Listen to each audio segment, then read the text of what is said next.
Steve Harvey had been hosting Family Feud for nearly 2 decades, and he thought he had developed the emotional resilience to handle virtually any situation that arose on stage.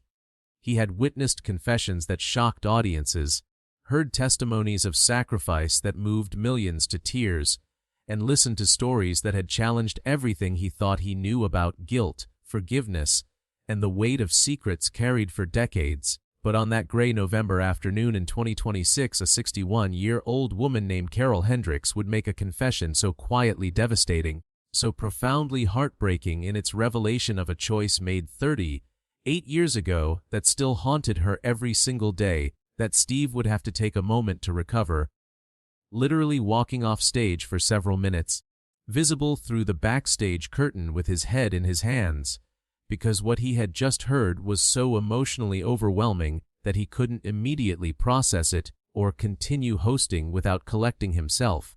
2 families stood ready to compete, the Davis family from Indiana and the Hendricks family from Missouri. The Hendricks family drew attention because at their center stood Carol Hendricks, a tired-looking 61-year-old woman with graying brown hair, weary eyes that held decades of pain, and a posture that suggested someone carrying an invisible burden that had bent her over the years. She wore a simple gray cardigan over a white blouse, and her hands trembled constantly. Her family surrounded her with obvious concern. Her husband Richard, who was 63, her adult son Michael, who was 37, her daughter Jennifer, who was 34, and several grandchildren who seemed confused by their grandmother's obvious distress.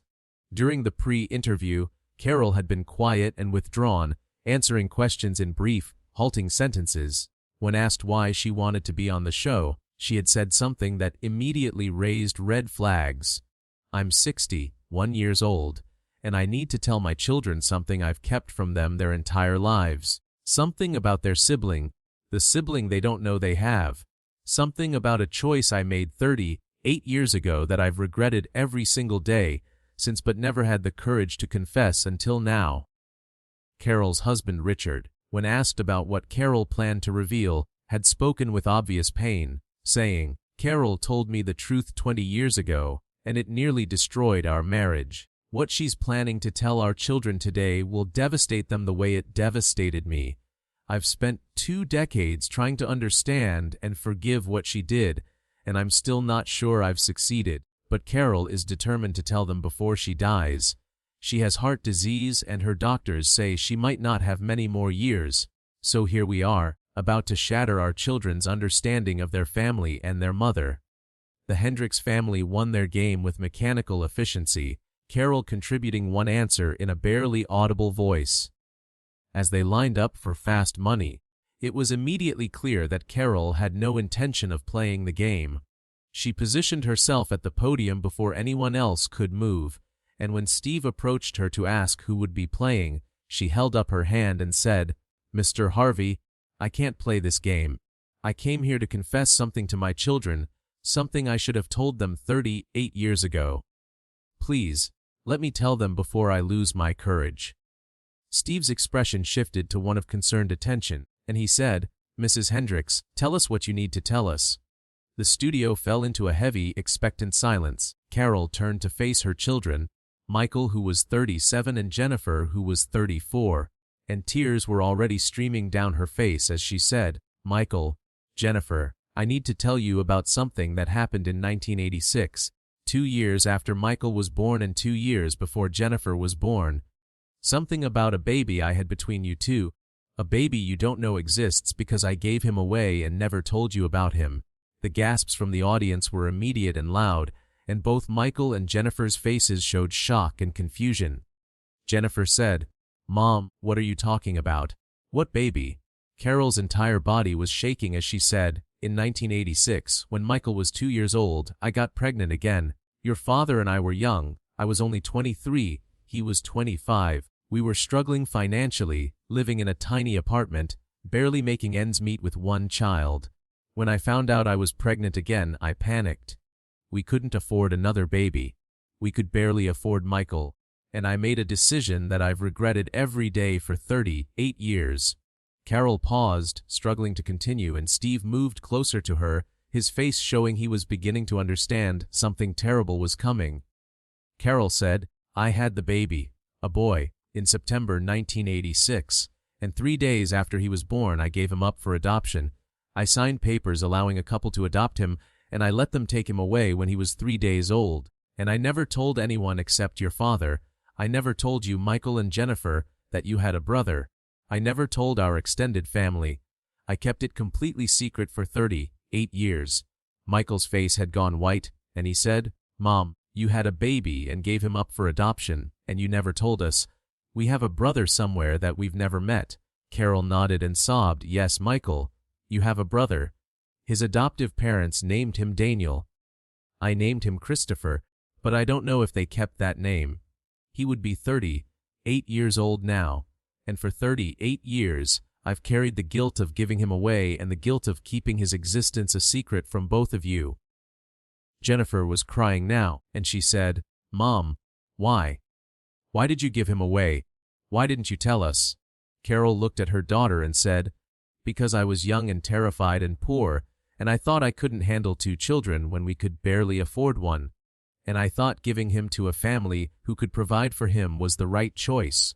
But after I gave him away, the guilt was unbearable. I was depressed for months. And when I got pregnant with you, Jennifer, 2 years later, I was terrified I'd give you away too. But by then, we were in a slightly better financial situation, and I kept you, and that made the guilt even worse. Kept you, but I gave away your brother. What kind of person does that? Steve's face showed he was struggling to maintain composure, and he said, Mrs. Carroll, why are you telling them this now? Why after 38 years? Carol said, Because I'm dying, Mr. Harvey. I have congestive heart failure, and my doctors say I probably have 3 to 5 years left at most. And I can't die without telling my children the truth. They deserve to know they have a brother.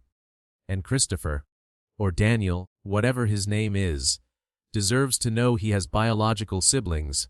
I've robbed all 3 of them of knowing each other for 38 years, and I can't rob them of any more time. Richard spoke up and said, I need to add something. Carol told me about Christopher when Jennifer was 18, so 20 years ago. She broke down one day and confessed everything. I was angry, furious, that she'd kept this from me for 12 years, that she'd made the decision to give away our son without fully discussing it with me first, and that she'd lied about it for over a decade. It nearly destroyed our marriage. But over the years, I've come to understand that Carol was a terrified 23-year-old who made a choice she thought was right and has been tortured by it ever since. That doesn't make it okay, but it makes it human. Michael said, Mom, have you ever tried to find him? Do you know where he is? If he's okay. Carol pulled a folded piece of paper from her pocket and said, This is all I have, the name of the adoption agency and the date of birth. I've carried this with me for 38 years, but I've never had the courage to actually search for him. I was too ashamed, too afraid he'd hate me for giving him away, too afraid of what searching for him would mean for our family. But 3 months ago, after my heart disease diagnosis, I hired an adoption search specialist, and we found him. The studio erupted in shocked exclamations and Steve's mouth dropped open. Carol continued, Christopher, he kept the name I gave him, even though his adoptive parents added Daniel as a middle name, is 38 years old. He's married, has 3 children, lives in Colorado, and works as a teacher. He's alive, he's healthy, and he's had a good life with his adoptive family. The search specialist contacted him and asked if he'd be willing to meet his biological family, and he said yes. He said he's always known he was adopted, he's always wondered about his birth family, and he'd like to meet us. Steve had to turn away from the stage. His face was contorted with emotion, and he said, I need a moment. I'm sorry, I need a minute. He walked off stage, visible through the backstage curtain with his hands on his knees, clearly trying to compose himself. The audience could see him wiping his face, shaking his head, taking deep breaths. Production staff approached him, and after several minutes of visible struggle, Steve returned to the stage, his eyes red, his face still showing the emotional impact of what he'd heard. He said, Mrs. Carroll, I had to step away because I literally couldn't process what you just told us. You had a baby 38 years ago, gave him up for adoption, kept it secret from your other children their entire lives, and now, facing your own mortality, you've found him and he's willing to meet you. I don't even have words for how complicated and painful and hopeful that is all at the same time." Jennifer was still crying, and she said, "Mom, when can we meet him? When can we meet Christopher?" Carol said, "He's here. He's backstage right now. I arranged for him to be here today because I wanted you to meet him immediately after I told you about him. I didn't want there to be days or weeks of processing and building anxiety. I wanted the confession and the reunion to happen together." Steve looked stunned, and he said, "You're telling me that the brother Michael and Jennifer just learned about is here right now?" Carol nodded and said, "Yes. If Michael and Jennifer want to meet him, he's ready. I wanted to give them the choice. They can meet him today, or they can take time to process this first. But he's here, waiting if they're ready." Michael and Jennifer looked at each other, and Michael said, "I want to meet him. I want to meet my brother." Jennifer nodded emphatically and said, "Yes, bring him out. I want to meet Christopher." What followed was one of the most emotionally powerful moments in television history. Production staff brought out Christopher Daniel Hendricks, a 38-year-old man who looked remarkably like Michael, with the same facial structure and coloring. When Christopher walked onto the stage, Michael and Jennifer both gasped at the resemblance. Christopher was crying, and he walked straight to Carol and said, "You're my birth mother." Carol nodded, sobbing, and said, "Yes. I'm so sorry. I'm so sorry I gave you away. I'm so sorry I robbed you of your siblings. I'm so sorry for everything." Christopher looked at her for a long moment, and then he said something no one expected. He said, "Thank you for giving me away.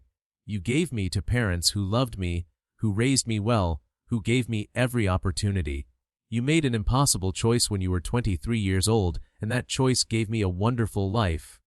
I'm grateful, not angry." Carol broke down completely, and Christopher hugged her while she sobbed. Then he turned to Michael and Jennifer and said, "I'm Christopher. I guess I'm your brother." Michael stepped forward and embraced Christopher, both men crying, and then Jennifer joined them, and the three siblings stood together crying and hugging while Carol and Richard watched, overwhelmed with emotion.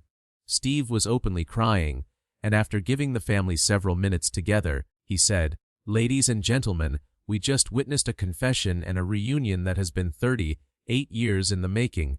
Carol Hendricks gave up a baby for adoption in 1986 and kept it secret from her other children for their entire lives. Now, facing her own mortality, she's confessed the truth and facilitated a reunion between three siblings who never knew each other existed. I don't have words. This is one of the most profound things I've ever witnessed." The episode that aired became one of the most watched and discussed programs in Family Feud history, with over 120 million viewers. The story of Carol's 38-year secret and the reunion between Christopher and his biological siblings resonated with people dealing with adoption, family secrets, complicated guilt, and the question of when to reveal painful truths. The response was complex. Some viewers praised Carol for finally telling the truth and facilitating the reunion. Others criticized her for keeping the secret for so long and robbing her children of decades with their brother. Adoption specialists used Carol's story to discuss closed adoptions and the importance of honesty about adoptions within families, noting that secrets about siblings are particularly damaging because they rob people of relationships they could have had. The three siblings, Michael, Jennifer, and Christopher, spent the months after the show getting to know each other. Christopher introduced his biological siblings to his adoptive parents, who had always encouraged him to search for his biological family if he wanted to. Michael and Jennifer introduced Christopher to their children, his nieces and nephews. The relationships were complicated and took time to build, but all three siblings said they were grateful to finally know each other. Carol lived for 4 more years after her confession, dying in 2030 at age 65. In those 4 years, she spent time with all 3 of her children and their families, building a relationship with Christopher that she'd missed for 38 years. She said in interviews that confessing the secret and facilitating the reunion was the most important thing she'd ever done, even though it came far too late. At Carol's funeral, all three of her children spoke. Michael said, "Our mother kept a devastating secret for 38 years, that we had a brother she'd given up for adoption. That secret robbed us of knowing Christopher for most of our lives. But 4 years ago, our mother found the courage to tell the truth and to bring Christopher into our lives. I'm grateful for those 4 years we had with our brother before our mother died, even as I grieve the 38 years we lost." Christopher said, "Carol gave me up for adoption when she was 23 because she thought she couldn't provide for me. That decision gave me a wonderful life with parents who loved me deeply. And 38 years later, Carol found me and gave me something I'd always wondered about: my biological siblings, my genetic family, my place of origin. She gave me two gifts: the gift of a good life with my adoptive family, and the gift of connection with my biological family. Both gifts matter, and I'm grateful for both." The story of Carol Hendricks and her 38-year secret became a powerful testimony about impossible choices made in poverty, about the long-term costs of family secrets, about guilt carried for decades, and about the possibility of reunion and connection even when it comes very late. It raised important questions about when to reveal painful truths, about whether late revelation is better than no revelation, and about how we balance protecting ourselves from shame with giving others the information they deserve to have. But perhaps most significantly, Carol's confession became a reminder that the secrets we keep to protect ourselves often end up causing more pain than the truth would have caused, that it's never too late to tell the truth even when the truth is decades old, and that while confession can't undo years of separation and missed relationships, it can create opportunities for connection and healing in whatever time remains. As Carol said in one of her final interviews, "I gave Christopher away 38 years ago and kept his existence secret from Michael and Jennifer their entire lives. That decision, both the adoption and the secrecy, has haunted me every day since. Confessing the truth 4 years before I died couldn't give my children back the 38 years they could have known each other, but it gave them 4 years and the rest of their lives to be siblings. That's not enough. It will never be enough. But it's something, and sometimes something is all we have to offer when we've spent decades making choices we regret. I'm grateful I found the courage to confess before I died, and I'm grateful my children got to know each other, even if it came far too late. That's more grace than I deserved, and I'm thankful for it."